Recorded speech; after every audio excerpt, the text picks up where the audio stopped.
वो जो आतंकवादियों के साथ, दुश्मन देशों के साथ किया जाता है, दुश्मन सैनिकों के साथ किया जाता है, वो यह मजदूर किसानों और जवानों पे की जा रही है।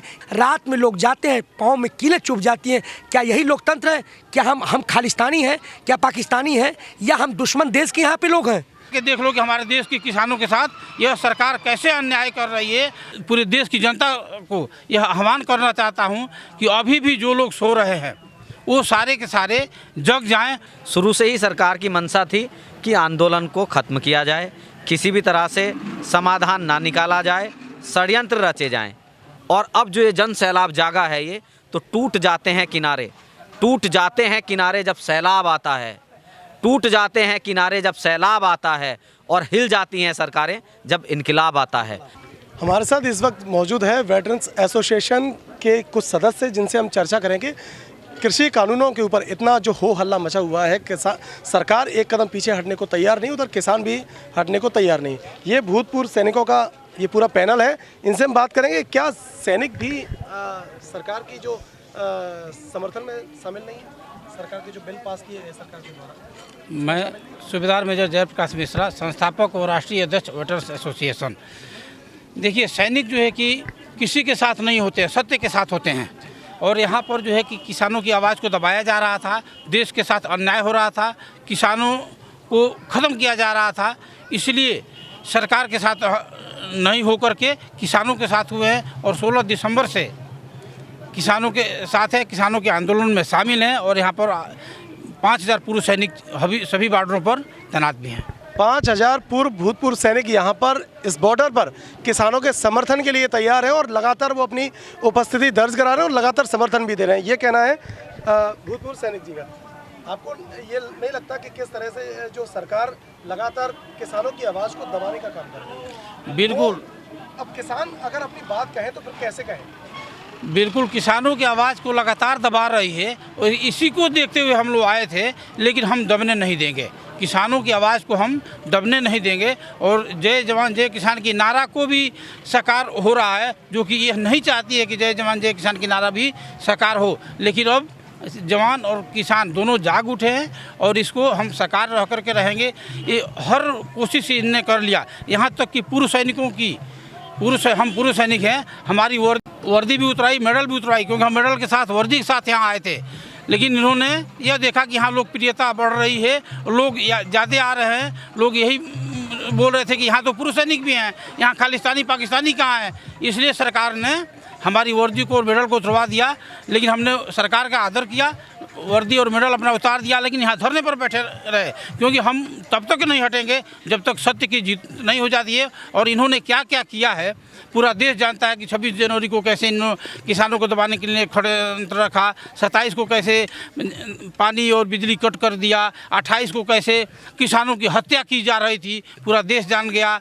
और उसके बावजूद भी मैं पूरे देश की जनता को यह आह्वान करना चाहता हूं कि अभी भी जो लोग सो रहे हैं वो सारे के सारे जग जाएं, और किसान को बचाने के लिए, देश को बचाने के लिए, राष्ट्र को बचाने के लिए अभी भी आएं। और जो है कि इस अंधे कानूनों के साथ जो तीनों बिल है, इसको ख़त्म कराने के लिए लड़ें, हमारा साथ दें।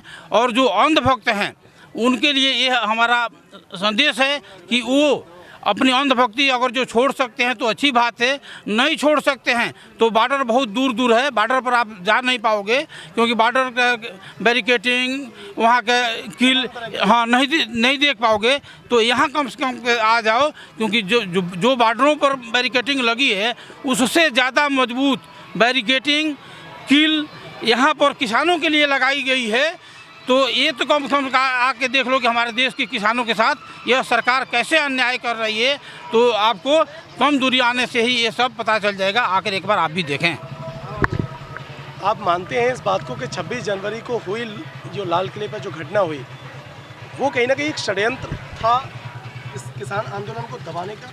जी, जय हिंद, वंदे मातरम। हरविंदर सिंह राणा, राष्ट्रीय प्रवक्ता वेटरन एसोसिएशन। जी, 26 जनवरी से भी अगर आप पहले जाएंगे तो षड्यंत्र तो शुरू से ही चलते हुए नज़र आते हैं। इसमें शुरू से ही सरकार की मंशा थी कि आंदोलन को ख़त्म किया जाए, किसी भी तरह से समाधान ना निकाला जाए, षड्यंत्र रचे जाएं। पहले से ही बहुत सारे षड्यंत्र रचे। शुरू में स्टार्टिंग हुई खालिस्तानी, पाकिस्तानी, टुकड़े टुकड़े गैंग, माओवादी, चाइना प्रो, ये सारी चीज़ें इसमें एलिगेशन खूब लगाए गए। लेकिन सत्य तो सत्य होता है, सत्य को परेशान किया जा सकता है, पराजित नहीं किया जा सकता। उसके बाद इन्होंने कुछ और, जब वो फेल हो गए इनके सारे प्रोपेगेंडा, फिर ये आगे बढ़े। फिर जब इनको ये पता चला कि 26 जनवरी की कॉल की हुई है, फिर इन्होंने ये दिखाया कि ये तो मुट्ठी भर किसान है। और इसमें भी सरकार ने जो जागने में लोगों के जो हेल्प की है, उसके लिए बहुत बहुत धन्यवाद।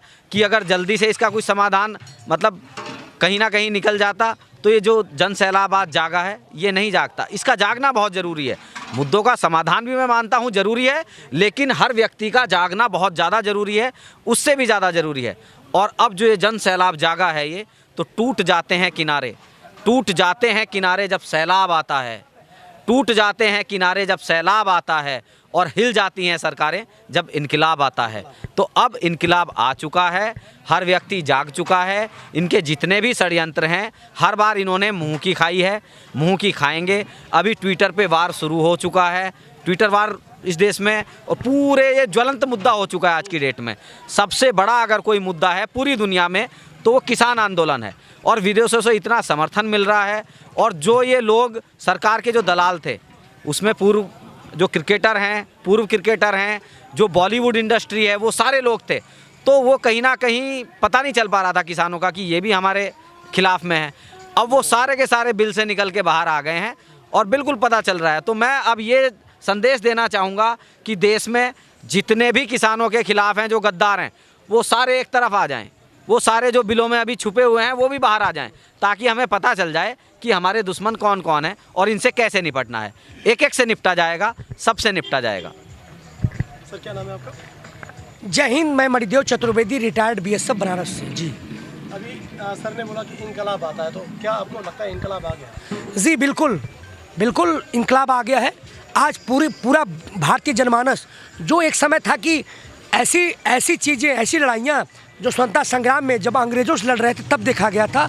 और उससे भी जब बड़ा ये जन आंदोलन, मैं कहूँगा कि अभी तक का विश्व का सबसे बड़ा जो हिंसात्मक रूप से जो एक क्रांति चल रही, वो है इनकलाब। बिल्कुल, क्योंकि आप तो सेना में रहे हैं और आपको अच्छी तरह से पता है कि आतंकवादियों से आपने लोहा भी लिया होगा, किस तरह से उनको खदेड़ा जाता है। लेकिन उसी आतंकवाद का जो नारा है, आतंकवादी खालिस्तानी, इस देश के किसान के ऊपर जो लगाने की कोशिश की, इस एलिगेशन को लगाने की कोशिश की गई, कितना दर्द हुआ आपको? जी, मैं एक सुरक्षा कर्मी होने के नाते, मैं बॉर्डर सिक्योरिटी फोर्स से आता हूँ। ये बिल्कुल मुझे कहने में हिचक नहीं होगी कि ये जो जिस प्रकार से रवैया मैनुअली, जो शारीरिक मानसिक रूप से जो भी कार्रवाई की जा रही है, इस लड़ाई के मैदान में दुश्मनों के खिलाफ, आतंकवादियों के खिलाफ की जाती है, जो निसंदेह, कोई इसमें दो राय नहीं है। वो पूरी जो यहाँ बैठा हुआ जो नीति बना रहा है, वो जो आतंकवादियों के साथ, दुश्मन देशों के साथ किया जाता है, दुश्मन सैनिकों के साथ किया जाता है, वो यह मजदूर किसानों और जवानों पे की जा रही है। जिस प्रकार ने देखें, ये जो किले होती है, दुश्मन की गाड़ियों को रोकने के लिए की जाती है। इसके लिए आंसू गैस है, जिसे बनाया गया है कम से कम बल प्रयोग। आंसू गैस होते हैं, बुलेट की, रबड़ की गोलियां होती हैं, छेद करते हैं, टायर फट जाते हैं, कुछ द्रव्य आते हैं। लेकिन ये किले, यहाँ तक कि दिल्ली पुलिस का देखिए, सरकार का हवाला कि आप देखिए, जहाँ रुकते हैं वहाँ लिखते हैं रास्ता इधर से, आप अभी ऊंचाई है, नीचाई है, मुड़ेगा। यहाँ पे ये नहीं लिख रखा है कि आगे रास्ता बंद है। कीलें लगाई गई हैं, कीलें लगाई है, तारबंदी है। रात में लोग जाते हैं, पाँव में कीलें चुभ जाती हैं। क्या यही लोकतंत्र है? क्या हम खालिस्तानी हैं? क्या पाकिस्तानी हैं? या हम दुश्मन देश के यहाँ पे लोग हैं? तो निश्चित रूप से आप जो प्रश्न किया है, उसी प्रकार का रवैया अपनाया जैसे आतंकवादी और दुश्मन देशों के विरुद्ध किया जाता है। जी, ये देश, सर क्या नाम है आपका? मैं अनुराग लठवाल, राष्ट्रीय सचिव वेटरन्स एसोसिएशन पूर्व सैनिक संगठन। ये देश कृषि प्रधान देश है और इस देश की अगर रीढ़ कहें तो कृषि, जवान और किसान पर टिकी हुई है। इस देश में 80% आबादी किसान पर, खेती किसानी पर निर्भर है। लेकिन आपको लगता है कि 80% की आवाज़ को ना सुनते हुए 20% आवाज़ को सुना जा रहा है? जी बिल्कुल, ये सारा का सारा 20% भी नहीं है, ये टोटल -1 भी बोलेंगे तो, क्योंकि टोटल 4 ही लोग हैं इस देश के अंदर, जो जिसमें 2 लोग, पहले मैं प्रधानमंत्री के पीछे जी भी लगाता था, माननीय भी लगाता था, लेकिन अभी मैं उचित नहीं समझता उनके पीछे जी लगे, क्योंकि वो सवालों के घेरे में हैं। 2 आदमी हैं जो देश को बेच रहे हैं और 2 आदमी खरीद रहे हैं, और चारों आदमी एक ही जगह के हैं, गुजरात के। ये देश जानता है। 2 आदमी कौन है बेचने वाले? मोदी है और अमित शाह। खरीदने वाले अडानी और अंबानी।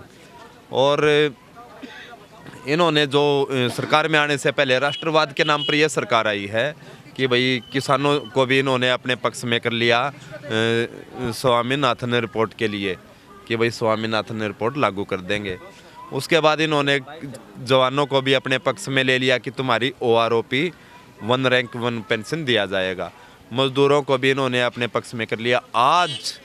आज 2000 से ज़्यादा दिन हो गए हैं कि सैनिक जंतर मंतर के ऊपर बैठे हुए हैं, किसान दिल्ली के रोड पर बैठे हुए हैं, और जो मज़दूरों से जो वादे किए थे, मज़दूर कोरोना काल से ही पैदल 1500 किलोमीटर चल रहा है। और एक देश के अंदर जितने भी डिपार्टमेंट हैं, हरियाणा में देखो सारे के सारे मतलब जितने भी डिपार्टमेंट हैं सब इनके खिलाफ जा रहे हैं। तो इस सरकार ने जो वादे किए थे वो वादे ये पूरे करने में नाकाम है, और अभी इन्होंने देश को बेचकर एक परमानेंट सिस्टम बनाने की इन्होंने कोशिश की है कि देश की जनता एक सबसे बड़ा हमारे देश के अंदर 45 लाख का एग्रीकल्चर का जो सिस्टम है वो सरकार को मजबूत करता है, देश को मजबूत करता है। तो ये सारा बजट 45 लाख करोड़ का है। तो इसके ऊपर कोरोना काल में पूंजीपतियों की नज़र पड़ी, और अभी नहीं पड़ी है, ये तो पहले ही पड़ गई थी, क्योंकि 1000 देश के अंदर अनाज भंडारण जो स्टोर हैं वो 2 साल पहले बनने शुरू हो गए थे। इसका तो अभी 5 जून को जब ये बिल आया है तब ये पता लगा कि ये बिल तो भाई पूंजीपतियों के लिए आया है, क्योंकि स्टोर बन चुके हैं। तो अब देश की जनता को पता लगा, जब स्थानीय जनता, जैसे पानीपत में हमने पता किया 1100 एकड़ ज़मीन के अंदर सरपंच से जब हमने पूछा कि जी ये तो स्टोर बन रहे हैं, बोला हाँ यार ये तो पहले रेल कोच फैक्ट्री के नाम से इन्होंने जगह खरीदी थी, उसके बाद में ये स्टोर बना दिए और अब कानून आ गया। तो ये सीधा का सीधा क्या है, जो किसान है, किसान को अपने ही खेत के अंदर